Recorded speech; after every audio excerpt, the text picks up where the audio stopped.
Bapak Ibu sekalian saya hormati, sebelum pramusren sampai hari ini portal-portal juga sudah kita sampaikan ke panjenengan semua, termasuk pendampingan, dan kemarin kita sudah juga menghadirkan dari teman-teman dari PO, jenengan sudah saling komunikasi keluhan apa dan harus apa yang panjenengan kerjakan apabila itu urgent dan apa itu namanya tentang proposal.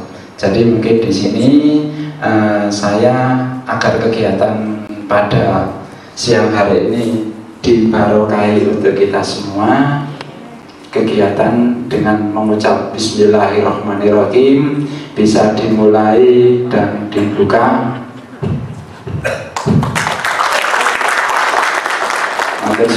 Mohon izin. Assalamualaikum warahmatullahi wabarakatuh. Adalah penyampaian materi oleh Bapak Camat Klojen kepada Bapak Dr. Andes Heri Sunarko MSI. Disilakan. Ya, sudah masuk DES. Ketika sudah masuk DES, itu berarti sudah ada kesepakatan bersama dari RW 1 sampai RW. Kalau sudah seperti ini sepakat, maka sebetulnya di tingkat musrenbang kelurahan hanya cukup satu, pengesahan. Pengesahan ini ditindaklanjuti berikutnya penandatanganan berita acara dan penunjukan delegasi. Jika mau dilaksanakan secara prosedural nggak sampai 5 menit. Musrenbang itu bukan tempat wong gegeran. Musrenbang bukan tempat orang yang engkel-engkelan, tapi tempat bersilaturahmi, nyambung rasa. Intinya senang-senang ada di sini. Kemudian ketika panjenengan nanti dipaparkan oleh Ketua LPMK, coba dicermati yang bagus. Dicermati ya, ini utamanya di apa? Di volume dan nilainya. Ketika di DES itu bisa jadi pada waktu dimasukkan komputer salah ketik, mestinya volumenya 100 tertulis 75, atau kemudian nilainya yang tadinya mungkin 100 menjadi 50. Kalau sudah seperti itu, tidak ada lihat yang teliti, maka bahayanya ketika nanti naik ke tingkat musrenbang kecamatan. Maka musrenbang kecamatan akan mengikuti data dari kelurahan. Fatal lagi kalau sudah naik sampai ke musrenbang kota. Paket pekerjaan itu sudah disepakati di forum, mohon kiranya di lapangan itu jangan terjadi penolakan. Yang rugi warga. Kalau itu terjadi seperti itu, maka dinas PU juga bingung. Duitnya sekian ratus juta dikemanakan, ya mau tidak mau nanti dialihkan ke tempat yang lain. Maka tempat yang seharusnya akan dikerjakan itu karena menolak, ya menurut saya bisa jadi di blacklist oleh PU, tidak akan dikerjakan. Nah karena itu ketika ini sudah jadi mohon dikawal yang bagus, karena itu kan hasil musyawarah dari awal. Nah ini yang ingin saya sampaikan. Mudah-mudahan di kelurahan ada penolakan, tapi tidak di kecamatan Klojen, tapi di luar sono. Wis gak usah dirempet, itu bukan ranah kita. Ayo kita jaga rumah kita. Kemudian jika ada paket pekerjaan ya yang double atau sama antar RW ya, ini tolong juga diperhatikan. Biasanya pekerjaan double itu yang kegiatan yang bersifat fisik. Ketika yang dimaksudkan double itu begini, lintas wilayah, harus ada komunikasi antara RW 1 dengan RW yang lain. Kemudian ada juga dinamakan double penganggaran, tertulis sama di satu wilayah. Tolong nanti dicermati. Kalau Mas Andri ya nanti dibantu, jangan sampai ada seperti itu. Seperti tadi ada pertanyaan di kelurahan samaan ya. Nah itu nanti jangan sampai terjadi seperti itu. Ya, kalau itu terjadi, maka salah satu harus di-dem. Maka satu yang betul-betul yang dinyatakan disepakati bersama itu yang dilaksanakan. Nah, selanjutnya pada saat nanti proses pengadaan, baik itu fisik maupun non fisik, kalau itu nanti pekerjaan fisik yang kerjakan itu bisa dari dinas PU atau dari dinas ketahanan pangan atau dari dinas-dinas yang lain, mohon dipastikan ketika akan proses pengadaan atau pelaksanaan, Pak Lurah beserta dengan LPMK dengan jajaran di bawah harus tahu kapan itu mulai dikerjakan. Jangan sampai kemudian tiba-tiba dikerjakan tanpa ada pemberitahuan ke wilayah. Ini ada kasus kemarin di Kelurahan Gading Kasih. Ya, jadi mau dikerjakan, ya ini yang nakal itu sebenarnya bukan siapa, yang nakal kok ini kontraktornya, bukan dinas PU-nya. Tiba-tiba nyelonong masuk, otomatis warga kan kaget karena warga juga belum siap-siap karena berkaitan dengan apa? Pembuatan sudetan yang melintang itu di depan rumah mereka. Nah, jika sudah mulai ada tanda-tanda seperti itu, inilah yang dibutuhkan aplikasi itu tadi. Jenengan bisa masuk ke aplikasi, Pak, ini kok sudah mulai ada pekerjaan di sini, bla bla bla. Dibaca oleh Pak Lurah. Nah, Pak Lurah bersama dengan timnya turun ngecek. Nah, ini kecepatan berita itu dibutuhkan. Ini fungsi dari aplikasi tadi.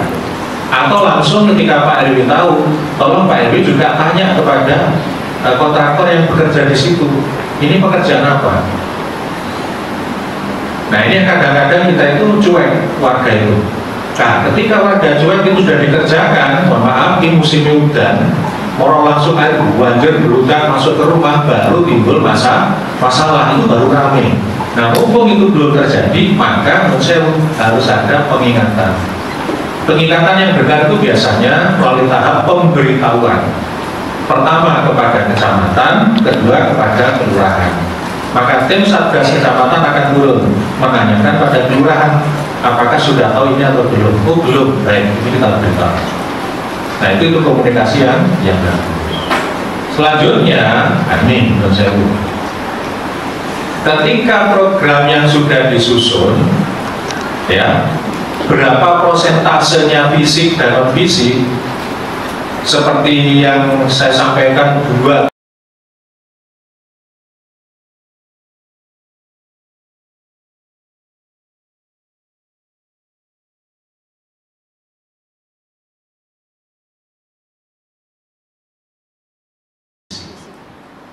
Ya, harus begitu. Kecuali daerah itu urgen sekali untuk pelaksanaan proyek fisik.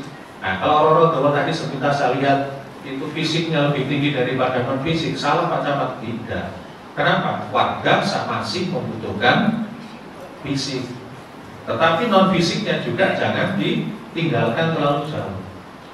Contoh Pak yang non fisik itu sekarang programnya penguatan dan percepatan penurunan stunting. Kedua, program SELANTA, sekolah lanjut usia tangguh, itu non fisik, dikuati. Yang ketiga, nguri-nguri budaya sing adiluhur. Jadi kalau punya kesenian di sana itu dikuati dan lain sebagainya. Ya, jadi ini yang saya harapkan nanti dari Kelurahan Roronoto. Terus kemudian Pak Kapolda, pekerjaan-pekerjaan yang dilakukan oleh Dinas PU maupun nanti pengadaan yang dilaksanakan oleh UPD, tolong jangan sampai terlewati pembagiannya. Fisik Dinas PU ini, misalkan jenis kegiatannya apa, volume berapa. Non fisik dari Dinas Kopimda, jenis kegiatannya apa, volumenya apa. Ini mohon dicek kembali supaya apa? Setiap yang sudah masuk di skala prioritas itu betul-betul bisa terlaksana di tahun ini. Jadi pengawalannya itu seperti itu. Yang paling akhir, ketika program ini sudah dilaksanakan, yakni apa? Program perawatan. Gorong-gorongnya wis dibangun, sudetane wis dibangun, ya juga warga Handar Beni ikut merawat. sewaktu-waktu dilakukan kerja bakti, lihat bak kontrol. Ketika sedimennya sudah numpuk, maka dilakukan kegiatan kerja bakti. Sanggup ya? Nah, supaya apa? Tidak kejadian karena tidak pernah gorong-gorongnya, tidak pernah disambangi, tidak pernah disilaturahmi, tiba-tiba terjadi banjir meludak ke atas. Ketika gorong-gorong dibuka, sumpet, ada sampah, ada pasir, ada bantal, ada guling, terakhir ada kasur. Ya, ini pentingnya Pak merawat yang sudah diberikan oleh pemerintah kepada masuk yang non fisik. Yang non fisik juga demikian. Ketika dianggarkan itu adalah timbangan, ya timbangannya dirawat yang baik. Tempat bayi ini wis mungkin untuk nimbang sudah robek, ya diperbaiki dan lain sebagainya. Nah, dengan cara kita merawat seperti itu, maka umur dari benda itu akan menjadi semakin lebih panjang. Ini yang perlu saya sampaikan. Mungkin itu yang bisa kami sampaikan. Terima kasih sahabat-sahabat dari Rorodowo. Selamat melaksanakan wisuda kelurahan. Saya yakin dengan kebersamaan panjenengan semua seperti hari ini, Rorodowo selalu dijaga Gusti Allah Subhanahu wa taala. Tetap seger, sehat, dan insya Allah penuh barokah. Ya taufiq wal hidayah. Assalamualaikum warahmatullahi wabarakatuh.